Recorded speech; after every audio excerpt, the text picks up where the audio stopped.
We're cooking with Jill. Welcome to my kitchen. Today, I'm making spaghetti sauce. A very simple spaghetti sauce. It's very, very tasty and has a really nice tomato flavor and a good bit of basil. And I love it. Karin will be joining me later, and she will be making meatballs. We've got a 24-ounce can of crushed tomatoes, a 16-ounce can of petite diced tomatoes, and then an 8-ounce can of just tomato sauce. Here is 1 large onion, diced small, not real small, not finely diced, and I wouldn't call it a medium dice either. This is about 3 tablespoons of just your jarred minced garlic. And then I've got some basil, some pepper, salt. We're going to throw all this into my Ninja cooker back here and let it cook it. So when this cooks, you want to cook it just long enough for these diced tomatoes to begin to break down a bit. You overcook it, and you lose that fresh tomato flavor, and the sauce actually begins to turn a bit brown, where the sugars, I guess, and the tomatoes begin to caramelize a bit. So, we're going to get over to the cooker and get this show going. So, I've let my Ninja cooker warm up.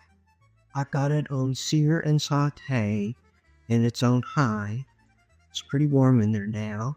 So I'm just going to add a little bit of olive oil. Just enough there.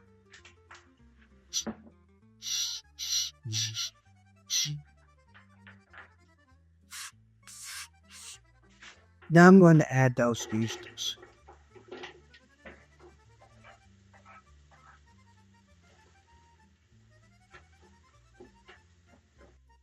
So those onions are beginning to saute. You could hear them start to sizzle in the pan. So I'm not really trying to brown the onions so much. I just want them to get translucent, start to cook a bit. Now I'm going to fan that garlic. So my kitchen has been smelling good. Stir the garlic. I'm not trying to brown the garlic or even toast the garlic. I just wanted to get the warm off a little bit, just release some of that beautiful garlic flavor. Look at that, starting to sizzle and saute up nicely. Alright, so that is starting to be translucent. Is the way I've worked a lot. So let me add some threads. Here are the crushed tomatoes.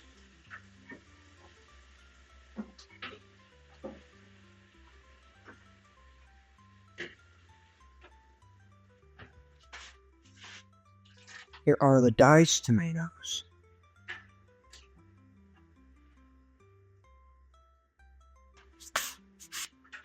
Here is the tomato sauce.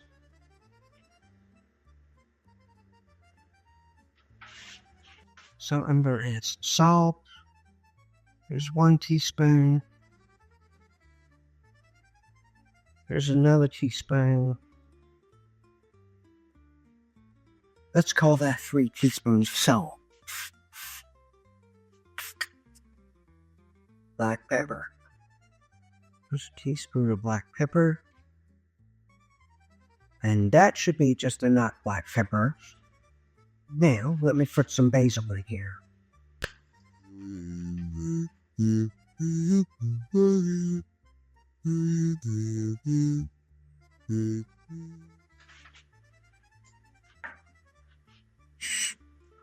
That was right there. Was 1 tablespoon of basil. Now, I think basil is what really gives us red sauce its flavor or decorate to your spaghetti sauce, or marinara sauce, whatever you want to call it. You can add some oregano in here. I do when I got a wild hair growing up thing, but right now I don't want to put any oregano in there. I'm going to let this cook and let it come up to a boil. I still have it on the sear and saute. It won't take long. It'll come up to temperature. Oh yeah, that's looking good. Let me give it another stir here. Now you can do this. If you want to make more, you can just add 2 cans of crushed tomatoes, 2 cans of diced tomatoes, and 2 cans of tomato sauce. Throw a little extra basil, salt, pepper, and garlic in there. It scales up nicely. Yeah. When this is really going to be good, it's going to cook for about an hour. But when it's really going to be good, it's tomorrow. But I'm going to put the lid on it.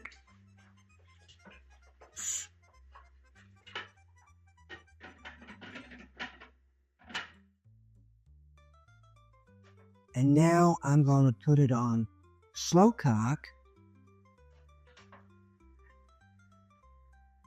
And I'm going to leave it on high on slow cook. And it's starting. Now, I might come in a few minutes and put it on loud. We'll check it out. Alright folks, so now we're going to do the fun part of making spaghetti and meatballs, which is making the actual meatballs. Now, here I have approximately 1.5 pounds of ground meat. It could be a little more, could be a little less. We're only feeding 2 people, so we don't really need to have a lot. So, spaghetti and meatballs, the meatballs is really a very simple recipe. What you need is a little nice chopped onion. Now, if you are like me usually, and you want to be lazy, and you don't want to put in fresh onion, you don't really need to. It's okay. You could use onion powder. That's fine. Then we're going to put in a nice sprinkling of breadcrumbs. Now, you're going to want to use seasoned breadcrumbs because it has the Italian seasoning in it. So, it's going to add a little bit more flavor. And what you want to do is you want to just cover the top of the meat. You don't want to do more because otherwise it's going to be dry and nobody wants a dry meatball. All right, I like to add a little bit more Italian seasoning. We're going to do a little measuring. I usually do a little pinch, but we're going to do a little teaspoon. Well, that's probably half a teaspoon's worth, okay? We're going to add a little pepper. We're going to add a little salt. That would have been enough. We're going to add an egg. That's just 1 eggy. Just 1.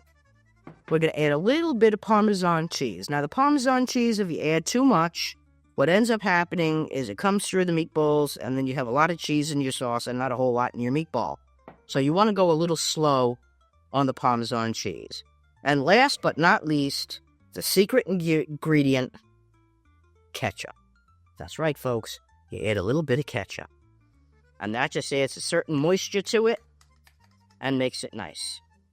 All right, so now we have all our ingredients in the bowl. And now we have to mix everything together. Now, people make this mistake all the time when they're making meatballs or they're making a meatloaf. And what people tend to do is they mix the meat and they make the balls or the loaf very tight. So that by the time it gets done, it's more like a rock as opposed to a ball. I don't know about you all, but I don't want to eat a rock. Okay, so if you notice, I'm not squeezing the meat like this. I'm simply tossing the meat. Okay, I take my fingers, I put it down into the meat, and I continuously toss the meat. Okay, as you can see, it's doing a wonderful job of mixing the meat together. Now comes the super fun part, and that is making the actual meatballs. Okay? So when you're mixing the meat, folks, it's important to realize that you're not making rocks. You're not making bricks. You want to basically kind of toss the meat together, which will mix the meat and the ingredients that you've put in equally. Okay? Like I said, nobody wants to eat a rock. Okay? If you squeeze it like this, like a lot of people do, it's just going to be hard and clumpy, and nobody wants that. So once you've mixed your mixture together, now you get to make balls. Now, a lot of people ask me, well, how big should you make your meatball? It depends who you are. I have a friend who makes a meatball, you'd swear it was a bowling ball. I try to make them probably golf ball size, maybe a little larger. And then we're just going to continue rolling up the balls. Doesn't take a whole lot of time. It's pretty simple.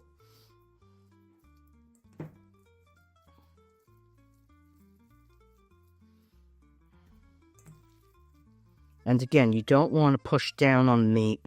You don't want it to clump together. Clumping is bad. You want a nice, moist meatball.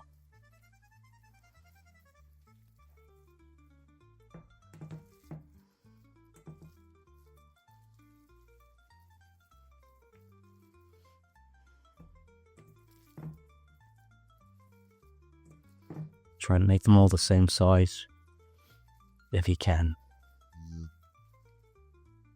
And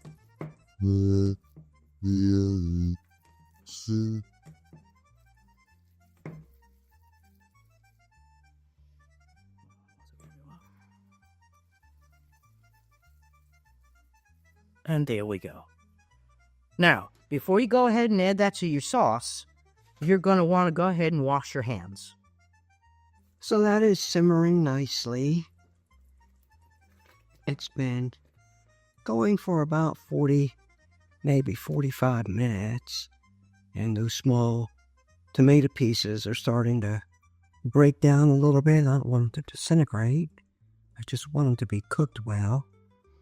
And that looks good. So now I'm going to add these meatballs that Karin made. If you see, they're not rolled real tight. And she just makes really good meatballs.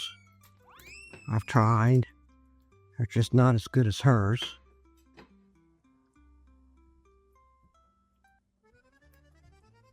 I'll just stir them up a little bit. Get some sauce on them meatballs. See, I normally brown my meatballs in the oven, but Karin insists that her meatballs be cooked in the gravy, like this. All right, so these meatballs are going to take about 30 minutes to cook, 20-30 minutes to cook. I've got the crock pot on high. It's already starting cooking to me because that sauce was boiling. And I'll put the lid back on it, and I will check on it when I stir it. I don't stir it real with a heavy hand because those meatballs are actually pretty tender and they'll fall apart. So I'll come along, stir it a bit, make sure these meatballs get turned over so they cook even. And I'll let you know how it goes.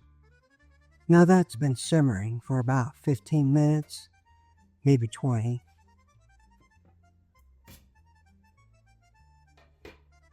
And you can see where that meat's done cooked. And I'm just going to just turn these meatballs ever so gently.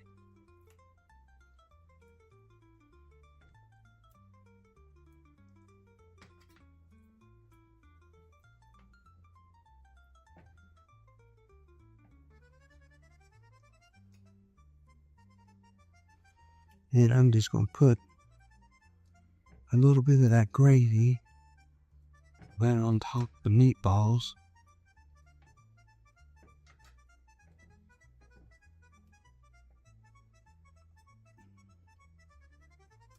So they call it gravy when it's got meat in it. It's red gravy. And if it don't have meat in it, it's red sauce. So the pasta's cooking. This will be done in about 15 minutes or so, and we'll see how this goes. Okay, so this has been simmering for 40 minutes. Let's take a look.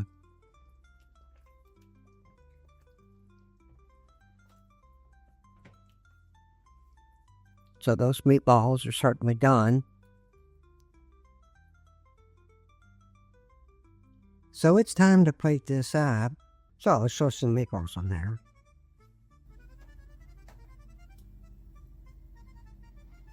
Those are big meatballs.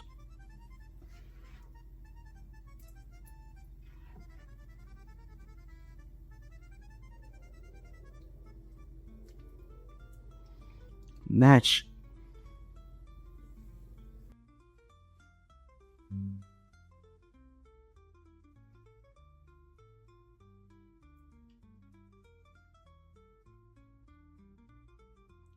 Karen's meatballs are always just so delicious. Her recipe is simple, but her real secret, if you will remember, is not pressing the meat, but rather tossing it, and then rolling it, but not pressing it. Look how tender these meatballs are. That is just tender and flavorful. This is what makes her meatballs so special. I will have a link to this Ninja Possible Cooker Pro in the description. And hey, if you learned something, enjoyed it, link, share, and subscribe. This is a simple, delicious red sauce, red gravy, spaghetti sauce, marinara, whatever you want to call it. It's simple, it's delicious, it's made from scratch. Enjoy your day and have fun.